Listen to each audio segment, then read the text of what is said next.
Hi, West Michigan. I'm Jen Wangler, your host of MeetHER podcast.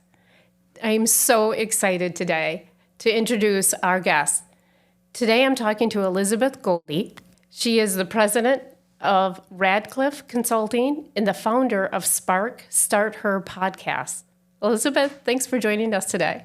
Thank you so much for having me, Jen. I'm excited to be here. That's great. Elizabeth is an expert brand builder and marketing leader with over 25 years of experience stewarding brands across various industries. She is an early advocate for leveraging AI to enhance marketing efficiencies and speaks regularly on the value that AI can provide in any industry. Fun fact about Elizabeth, she is passionate about empowering women and entrepreneurs to build legacy businesses through her communities and her programs, which are many, including Spark Start Her, AI Showdown, Spark Club, and Glow Up. She provides support and encouragement for women to grow from solopreneurs to visionary CEOs. Thank you for joining us today. I love that. Oh, thank you so much, Jen. Me too. Empowering women is certainly a huge passion, and I'm excited to dig deeper into that today. Yay! So, Elizabeth, you and I met a couple months ago at the West Michigan AI Meetup Labs. We did. So shout out to Pete Taryn and Drew Veach, who have started this amazing meetup where technology founders and experts come together and they talk about the AI meetup space. It happens once a month, and you can find it at West Michigan AI Labs Meetup. Anyways, so you, Elizabeth, during that talk, you had talked a little bit about the women who are not using AI. I did. And in a push for getting more women to use that platform. Absolutely. And then your work with encouraging entrepreneurs to use AI to build their brand and their business. Can you talk a little bit more about both of those? Yeah, I absolutely can. If you don't mind, I'm going to go back a little bit further just to sort of explain where my passion and love for artificial intelligence started, because it's a little bit of a different story. I didn't start with ChatGPT.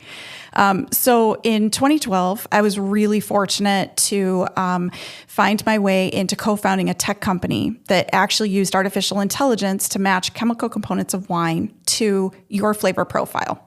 And I worked with all these really, really brilliant people. And one thing that I think a lot of people don't realize is you always think about developers as being the ones who develop artificial intelligence, but artificial intelligence is really highly sophisticated algorithms that interpret information. And it's actually, the foundation of it is in mathematicians, right? So when you think about sort of how these things match together. So I think that that's just like an interesting fact that I think a lot of people don't realize because of how AI really became a talking point on everyone's mouths. Now, if you imagine back then, we weren't calling it artificial intelligence, right? We were referring to it more as algorithms. And fast forward, in 2018, the industry starts to really, really change. And in 2018, we start to get generative artificial intelligence, which is what we're all using right now, which is like where it's interpreting information and being able to feed back using natural language processing, which is like how we would normally ask the question. Right. And in 2023, I attended the very first Gen AI conference in San Francisco. Wow. It was on Valentine's Day because only a tech conference could be on Valentine's Day. Because we love it so much. Yeah, right. And this conference went from being a few hundred people when I actually got my ticket, which would have been in the fall of the year prior in 2022. And it was at capacity at 1,200 people by the day of the conference. Wow. Now, if you have ever done any work in tech, you'll know that as being a woman, you're a minority. Mm-hmm. You know, it's like the only place that you can go to a conference and you really don't have to wait in line for the bathroom. Right.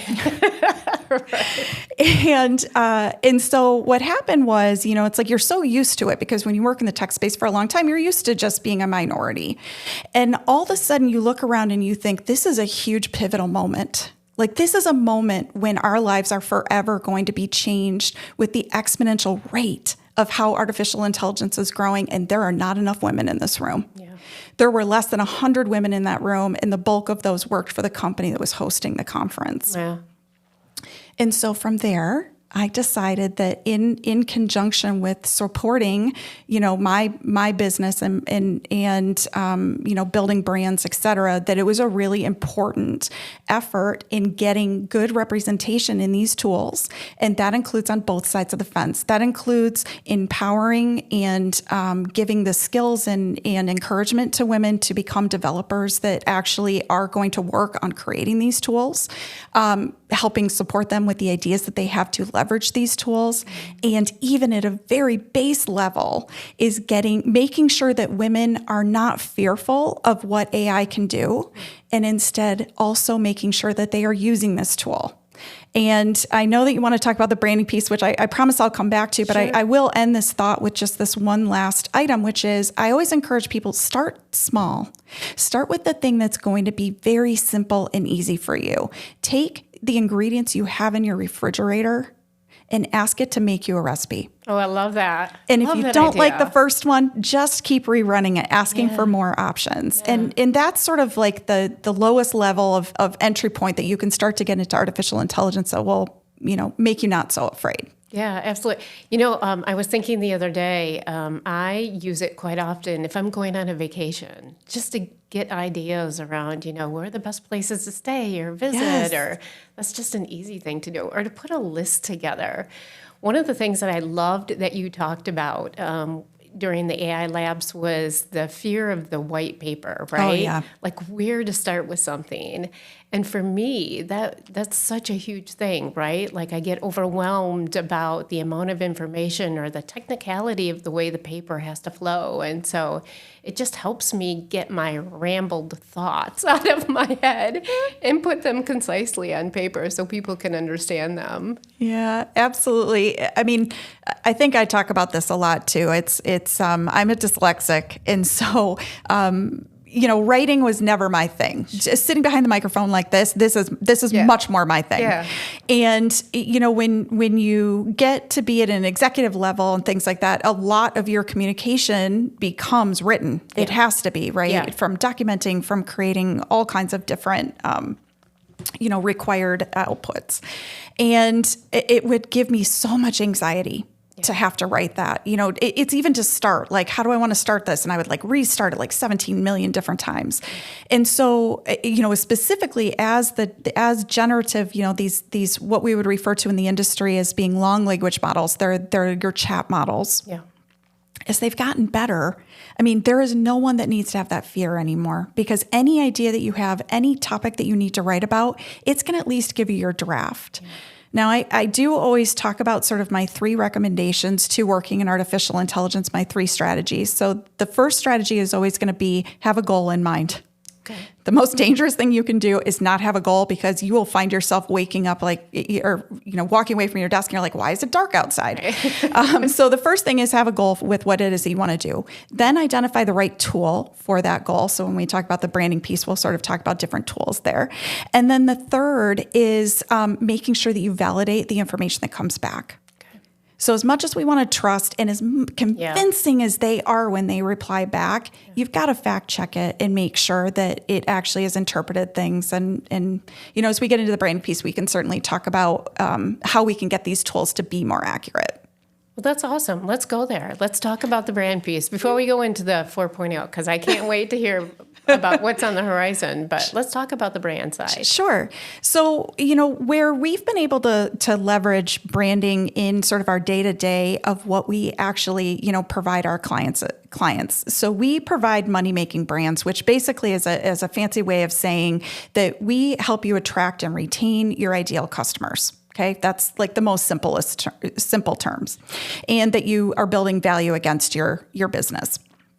Now, in the old days, when you used to build a brand, you might have a budget of, depending upon what kind of company and what type of sophistication level, you might have a budget of somewhere between, $15,000 to $100,000 to build out a brand, maybe $1 million to build out a brand, depending upon, how your sophistication level and however many assets you need to update. What artificial intelligence has allowed us to do is actually streamline those processes so that we can do them faster. We can do them more affordably. And we can do things that allow us to reach outside of the walls of the box that we create for ourselves. So artificial intelligence doesn't have the walls to the box. Yeah. They don't know what predetermined ideas that we have in our head. It just doesn't know what it is. It only knows the types of criteria we give to it. And so even if you're not using it, like we do for specifically building out brands, as an innovation partner, innovating through using artificial intelligence, it is one of your best employees that you can have because it infinitely has ideas. Yeah. Yeah. Well, and I was thinking about that, and that sometimes we are our own worst enemy, right? We get in the way of being truly creative. And so that's what I love about it, is that there are no parameters. But at the same time, you have to be mindful about kind of, putting your touch on it because you want it to come off in your voice. Yeah, exactly. That's such a great segue, Jen. So there's also the idea of seasoning your artificial intelligent assistant. So when you think about seasoning it, you want to think about seasoning it from a lot of different ways, right? It's not only your tone of voice or the tone of voice of the brand, of the company that you have. It's also what are the types of services that you offer? What are the types of clients that you approach? What is the specific output that you're trying to achieve, and who's the best type of person who would get you that output? And so when you sort of compile all those things together, for us, even just for our own company, we have about a 10-page seasoning document that we go through. Okay. So in ChatGPT, you have the option, especially with the new 4.0 model that has just come out, you have the option to actually create memories. So as you continue to chat with the agent, or with your assistant, it will continue to build memories if you turn that function on. In the old days, you could only include, it was called custom instructions, and you had very, very specific character counts. But now you're able to sort of let it pick up from you, where you're not even having to upload a document. You can actually let it, as you communicate with it, it will start to pick up key things. Which is great. Mine knows that I like to refer to chat. I like to refer to as Chad. It knows that that's my nickname for it. It knows to answer to that. Like, that's one of the memories that's built in there. Is that your work husband? No. My work husband is Chip. It's Claude. Okay. Yeah. I'm never going to cheat on him. So from that standpoint, you sort of have the ability to build inherently in that model. Now, my work husband does not have the ability to build memories in that way right now. And part of that has to do with the philosophical difference between those models. So ChatGPT works with OpenAI. It works with the GPT. There are several different models in use right now. It's really exciting with the announcement of 4.0. You had GPT-4 become available to non-paid users, which is pretty incredible because it was a much better model, but you didn't have access to it. You have custom GPTs that were created are now available for people that don't pay for it. Again, incredible. Yeah. Now, also with the 4.0 model, which is O like the letter, not like the number. I just want to make that clarification. That also can go out and search the internet, which is also huge. Oh, wow. Okay. Now you sort of have all of those pieces and all of those benefits with ChatGPT. Now, OpenAI has come into the media on quite a bit of different litigation as it relates to privacy, as it relates to what of your information is actually going back into, because these models are learning models, so they do learn from information you put in. Yeah. We always guide people. You are not putting your trade secrets in here. You are not putting anything that is proprietary that you would not put on the internet. Yeah, okay? That's an important fact, though. It is. Now, Claude is actually from a company called Anthropic. Okay, so you have OpenAI and you have Anthropic. Yep. Anthropic was actually founded by people that came from OpenAI that saw that they had some concerns over the ethical ways that the model was behaving, and they decided to start their own. They refer to their model as the constitutional AI. Oh, wow. Okay, so explain the difference. Yeah, so so first of all, it's just very different models. I mean, everybody has a name for their model. There's Llama, there's lots of models out there. But Anthropic calls theirs the constitutional AI because for them, they are most concerned about the ethical and security. Okay. Okay. And so from that standpoint, they have a lot of guardrails on their tool. And one of those is the fact that, they're very specific about, what information, if you want it to feed back in, if you don't want it to feed back in. As a matter of fact, when you get access to Anthropic's API, they will actually ask you in the condition of you filling it out of what you're going to use it for, like, are you going to be using it for medical? Are you going to be using it for legal? Like, they're very specific about what your use case is for your API. Oh, wow. Okay. And then they determine sort of, how that model is going to behave. Mm-hmm. Now, that comes with pros and cons. Yeah. It's the fact that I don't have a way to at this point in time within Claude, I can't sort of load and it will remember across multiple chats. It doesn't remember, my information, but I have a 14-page document that I can upload with all of my contents, and then it can just go from there. Claude does have a very large ability to interpret information. The amount it can take in, the amount it can react to. And even though the new 4.0 model with ChatGPT, they have certainly said that it is good at analyzing, doing analysis on things. I would say it's much better than it was. I don't know that it's the best one out there for that. One of the things that I loved, so I listened to your Facebook Live yesterday, and you talked a little bit about the multiple languages.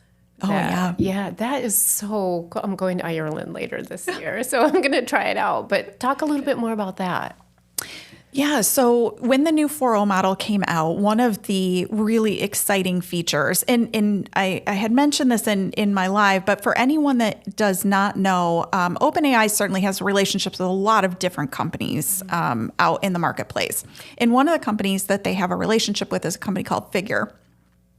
Figure creates humanoids. They're basically like robots that have all the pieces and parts that a human would have, right? Like they have fingers and they have, legs and arms and heads, and, they look like, in essence, a robotic human. Yeah. And about 2 months ago, they had announced, maybe it was 3 months ago now, I get a little confused, but they had announced a relationship with this company. Less than 2 weeks later, they came out with a video that actually showed what they referred to as Figure 1, where there was a dynamic relationship where the man was talking to Figure 1, and Figure 1 had an apple and some dishes and a few other things in front of him, and he said, "Hey, I'm really hungry." And Figure 1 picks up the apple and hands it to him. And he later asks, "Why did you hand me the apple?" And he said, "Well, it's the only thing, there was a dish here and a glass, and the only thing edible was the apple." Yeah. Okay, now what does that really tell you? That tells you that this humanoid at this point in time could not only interpret all the things that were there, but it actually knew what the item was, like what it would be used for. Yeah. What was actually organic, like that is edible, right, and not. And in this demo actually goes on, it's about a 6-minute demo. And it goes through all kinds of very, very sophisticated. It doesn't seem sophisticated for a human, but when you think about how this robot is having to interpret this is really, really incredible. The reason why I mention this is because we already saw a foreshadowing at that moment in time of this voice input, right, and output. And so when the 4.0 model just came out, so about a week and a half ago now, when the 4.0 model was announced, the exciting part was the fact that you could now have a conversation with your AI assistant in a way that was more than just you voicing it in, it types it, it then sends it into the tool and then gives you a response back. Instead, this is a dynamic, almost live. It's basically real time with a tiny bit of a delay, but when I say tiny bit, it's a second, a second or two. Right. And it's able to respond. When we talk about the foreign language, this is where it gets really, really exciting, is now your device in your pocket, this app, the ChatGPT app in your pocket, is now able, you can say, "Listen, Jen speaks Spanish, I speak English. Yeah. I'm going to speak to you in English. I would like you to give this information to Jen in Spanish. And then when Jen answers me in Spanish, I want you to translate the Spanish back into English for me." That's amazing. I mean, it just blows your mind. It really starts to open up the world. Now, it's not available in every single language that is spoken throughout the world. Okay. But it's definitely, I think it's like 40 plus languages at this moment in time, and they're planning to add more. Wow, that's great. 8 years of language studies. There you go. I can't talk fluently in anything, so. Well, the other interesting use case is this. If you've had 8 years of a language, and maybe you're the type of person who's a perfectionist, and so you're afraid to actually use that, here is a way to really use it in private, where you can start speaking in a language and asking it to tell you what you said, or asking to have the conversation back and forth and see if you can understand. I mean, this really takes learning a new language to a totally different level. Oh my gosh, absolutely. That's so cool. Well, so Elizabeth, let's talk a little bit more about all of the other things that you are doing outside of the speaking circuit in regards to AI. So your consulting business, working with entrepreneurs. So for all of our listeners out there that are thinking about starting a business and doing their thing, I mean, what advice or support would you have for them? Oh, gosh, so much. So 80% of women-owned businesses have fewer than 5 employees. 40% of those are solopreneurs. The average earning size of a female-owned business is about $50,000. Oh, wow. Now, if we put men into the equation, I mean, that's less than half of what the average business size is for a man. And we're talking sort of in the small business, space right now. Yep. When we start to look at venture capital, so we start to look at startups, we start to look at people that have a big idea and looking to build a really big product against it. Less than 2% of venture money is actually given to women-owned businesses, women founders. Yep. Now, what's really interesting is it's not keeping women from making big businesses. Yeah. Instead, they self-fund. So imagine women are building multi-million-dollar businesses with their own money. Yeah. Yep. Without taking other money. So what does that tell us about the successful nature of women? Yeah. Like, they're incredibly powerful. Yeah. So when we start to look at, so my Spark Starter podcast is really sort of a place that I have been profiling all these women that have started companies at all different levels. They're at all different time periods of when they've started their business. Some just started them. Some have had them for 20 years. Mm-hmm. And the whole point of that podcast is to really inspire women to start and build big businesses. I love that. And so, we sort of have that piece where we're really supporting women in that nature. Then we have sort of our traditional services where we do everything from help you with your idea generation. And why is that important? That's important because there's sort of like the difference between a job and a career, right? Yeah, and absolutely. So you can start a business that's a job, which is sort of like you do the thing that you're good at or the thing that's easy to learn and you get paid for that. Sure. Totally fine. Yeah. That is fine. Yeah. But then there's the career piece. That's the piece that sort of like burns you from the inside. That's the piece that satisfies your love of the thing that you do. And when you're an entrepreneur and you're starting a company, it's hard. Yeah. Yeah, you better love what you do. You better love what you do because you spend a lot of time doing it. Not that we're discouraging it. No, encouraging. But if you are sort of looking to go down more that career path, we have something that we call the idea generator that helps you actually find this cross section of like things that you're good at and things that you love and all of those things and put it together and actually give you the idea of like, here are the top 10, best ideas that you can make money doing. And then from there, we actually help you build your business all the way through to your exit. Now, whatever your exit looks like to you. But that's basically sort of, we do almost like that cradle to grave of building your businesses. And we certainly support businesses that are not just women owned. It's just that's my personal mission is to help reduce the gap that we have between female and male owned businesses. Brilliant. I love it. And we should talk a little bit about Tech Week because you are going to be doing a talk during Tech Week. And just a fun fact, we are having someone talk that week around women and raising money in the fact that, less than 2% of female founders are able to raise. And so anyways, but let's talk a little bit more about your talk during Tech Week. Sure. It'll be on Wednesday, September 18th in the morning at GRCC. And if you are interested in learning more about Tech Week, you just go to techweek.com, techweekgr.com. But anyways, let's talk a little bit more about what you'll be talking about. Sure.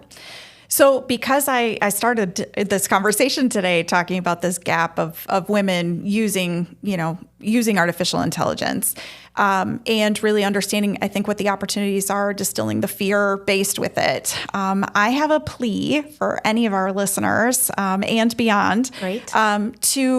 To come to that talk, what we're really looking to do is not only am I going to break it down in very simple terms of what it is and what the opportunities are for you to be able to use it, but what I'm going to be actually teaching you how to do is actually create your own GPT in that period of time where we can get as many women as we can building these at the same time. So cool. So that we actually have a conversation point that we can start talking and building this idea of women in artificial intelligence. And I would say this, my challenge to each of you out there is that we get so much excitement around this talk that we grow outside the location that we're in right now.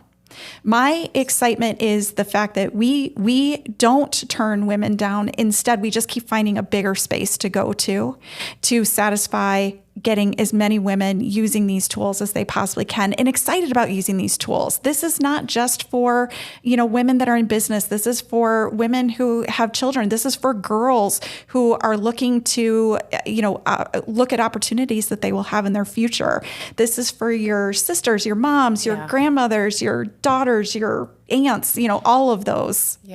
Yeah, absolutely. I mean, we're building the models and the tools for tomorrow's generation, right? So it is incumbent upon us to get our voice into those models and make sure that it is a very inclusive and reflective of the local economy. Yeah, absolutely. I mean, we think differently. We ask questions differently. The reason why it's so important to have women in these tools is because they're learning from everyone who's in them. And so if we don't have our voice in these tools, we're not going to have our voice in these tools. I mean, there's already trillions of data points in these tools at this moment in time. Like, it's only going to exponentially grow. Yeah. So it's time for us to make sure that we're all in there getting our reflective and representative of us. Amen. Hey, singing my song. So Elizabeth, before we go, a couple rapid fire questions for you. So what is your favorite book? Oh, gosh. Well, at this moment, it's probably 10x is easier than 2x. Yeah, I think I'll start there. Fair enough. Favorite podcast? Ooh, all in. I love it. Love it. Okay. And for all of those women out there that are thinking about starting a business or doing their thing, where should they start? One piece of advice. So the first piece of advice is really just find the thing that you love and then figure out how to make money using it. I love that. So simple, but so crucial. Elizabeth, thank you for joining us today.